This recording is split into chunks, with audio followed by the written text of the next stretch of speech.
नमस्कार साथियों, हमारे स्वर आपके संग कार्यक्रम में आज मैं आपके लिए लेकर उपस्थित हूँ सृजनलोक प्रकाशन द्वारा दो महत्वपूर्ण पुस्तक समकालीन हिंदी कविता खंड 1, समकालीन हिंदी कविता खंड 2। इन दोनों पुस्तकों में से मैं महिला रचनाकारों की रचनाएं आपके सामने प्रस्तुत करूंगी और लगातार मैं इस पुस्तक से आपके सामने रचनाएं लेकर आती रहूंगी, पाठ करती रहूंगी, क्योंकि हमारा अभियान है हिंदी और साहित्य जन जन तक। और मैं चाहती हूँ कि जिस तरह से कबीर, रहीम, तुलसीदास, बिहारी के दोहे आज हमें कंठस्थ हैं, वैसे ही हमारी रचनाकारों की रचनाएं भी लोगों तक पहुंचती रहें और लोगों तक जो है उन रचनाओं को सुनने और उन रचनाओं को समझने और उन रचनाकारों को और पढ़ने का जो है उनके अंदर इच्छा जागृत होता रहे, क्योंकि पुस्तक हमारे जीवन में एक अहम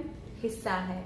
जिस तरह से हमारे शरीर में हर अंग का महत्व है, उसी तरह से हमारे जीवन में पुस्तक का होना बहुत जरूरी है। मैं आज शुरू करूंगी कविता अनीता भारती की कविता मिट्टी। तुमने हमेशा वही किया, अपने अधिकारों को खूब भोगा, दूसरे के अधिकारों पर लगा दी पाबंदी। ना चले सड़क पर हम, ना अच्छा पहने और ना तो पढ़ पाए, रहे बस गंदी कोठरियों में। हमारे बच्चे, हमारे तालाब, हमारे कुएं, कुछ भी तुम्हें बर्दाश्त नहीं। तुम्हारी आंखों की किरकिरी है हम, तुम्हारी आंखों में पड़ी मिट्टी है हम। यह मिट्टी जब लेती है आकार, गढ़ती है सपने, बनाती है घरौंदे, देती है समता, बंधुत्व का संदेश, करती है नव सृजन, उगाती है पौधे। जब भरती है हुंकार, उड़ाती है मीनारें, गिराती है महल, माना मिट्टी मुख है पर मिट्टी की ताकत असीम है। माना मिट्टी मुख है पर मिट्टी की ताकत असीम है। जयसंता किरकेट्टा की कविता। हत्या का अधिकार। आंदोलन करो, वे तुम पर बस नजर रखेंगे, प्रदर्शन करो। वे मुहाने पर तुम्हारा इंतजार करेंगे, रैलियां निकालो। वे तुम्हारे लिए सड़कें खाली कराएंगे, धरना दो। वो दूर खड़े तुम्हें देखेंगे जब तुम चिल्लाकर भाषण दोगे, वे तुम्हारी बातें चुपचाप सुनेंगे। सालों साल अनशन करो, वे जबरन तुम्हारी देह में दाना डालने के लिए छेद करेंगे, पर तुम आत्महत्या की कोशिश करो तो वो मिलमिलाएंगे। सब कुछ करने की अनुमति है तुम्हें, बस नहीं कर सकते तुम। अपने षड्यंत्रों से हार कर अपनी हत्या का प्रयास, तुम्हारी हत्या का अधिकार रख लिए हैं उन्होंने सिर्फ अपने पास। सरिता स्निग्ध ज्योत्सना की कविता। धरा के बारे में।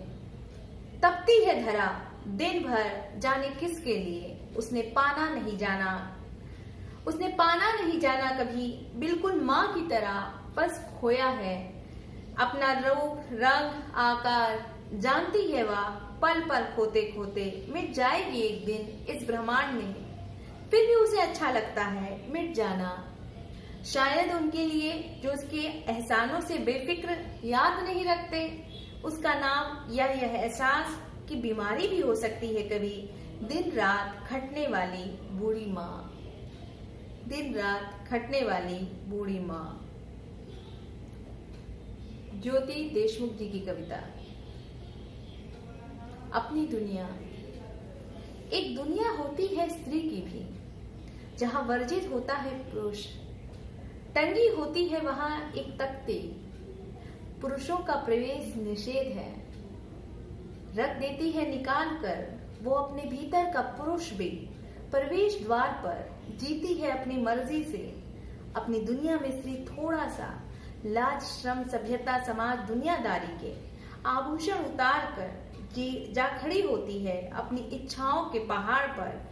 तेज हवा में उड़ा देती है अपना दुपट्टा, खोल देती है खींच कर बंधा जूड़ा और खीलने देती है हवाओं को, अपने बालों से भीगती है बारिश में, लेटती है कुनकुन धूप में, उगने देती है फूल अपनी जांघों में, चुमने देती है तितलियों को अपने होंठ, ठहराए रखती है ओस की एक बूंद, अपनी नाभि पर मोती हो जाने तक खुद से करती है प्रेम, रीझती है अपने आप पर, सराहती मानती दुलारती है खुद को, फेंक कर पीड़ा क्रोध क्षोभ के पत्थर, पहाड़ की ऊंचाई से खंडक में निकल आती है चुपचाप बाहर और एक रहस्यमय मुस्कान के साथ कर लेती है व्यवस्थित अपना आंचल, कर लेती है व्यवस्थित अपना आंचल।